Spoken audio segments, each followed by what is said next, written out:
There's always a lot of talk in the retro gaming scene about emulation. It's a controversial topic among some, to be sure, people that would much rather you experience the games the way they were meant to be played on the original hardware. But it also represents an opportunity for a vast number of people to play games that they otherwise would have had no access to. A gateway to a brand new world of games for older systems. And luckily, games are an entirely digital medium, allowing for their preservation to also be entirely digital. But there's another type of gaming that predates the video game, a type of gaming that is in far more danger of being lost forever. Pinball. For a lot of you watching, your experience with pinball might just extend to the pack-in game included with Windows XP, but that's exactly why it's important we preserve as much of pinball as we can. It's rapidly disappearing into the past thanks to ridiculously high maintenance costs for the tables. And the video game I'm highlighting this week does exactly that in the best way possible. The Pinball Arcade is a masterstroke in preservation, in a way that even video game publishers could take notes from.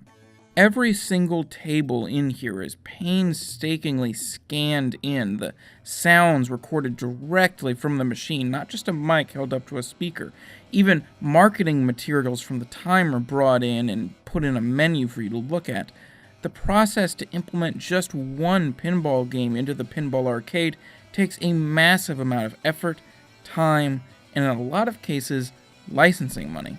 The most important part, at least for me, is that this incarnation of video game pinball relies on entirely real tables. I don't want to disparage people who enjoy the more video gamey kinds of pinball that are out there, the kinds of fantastical tables that Pinball FX tends to deal in, but they simply aren't what I enjoy. I want my tables to be able to exist in real life, to obey the laws of physics. It puts constraints on the designers of the table, and working within constraints often leads to some of the best creative output. But it can be hard to get a lot of these old pinball games revived. There's a maze of licenses to navigate. But no matter the lengths they have to go to, even if they have to reach out to the pinball community in order to pay the licensing fees, it seems like they always get it done. Some of pinball's most classic tables are absolutely labyrinthine collections of licenses that all have to be separately negotiated for. Tables like Addams Family, Star Trek The Next Generation, Terminator 2. But as the years have gone on, Pinball Arcade has gotten their hands on just about every one of them.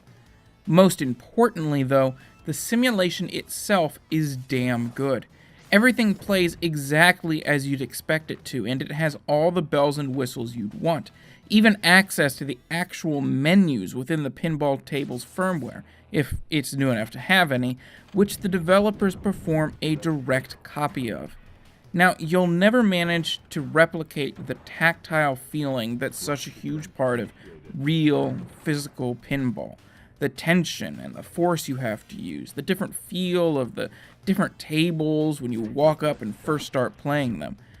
But just like the emulation of old video game consoles, of old arcade machines, we're working in compromises when it comes to emulation.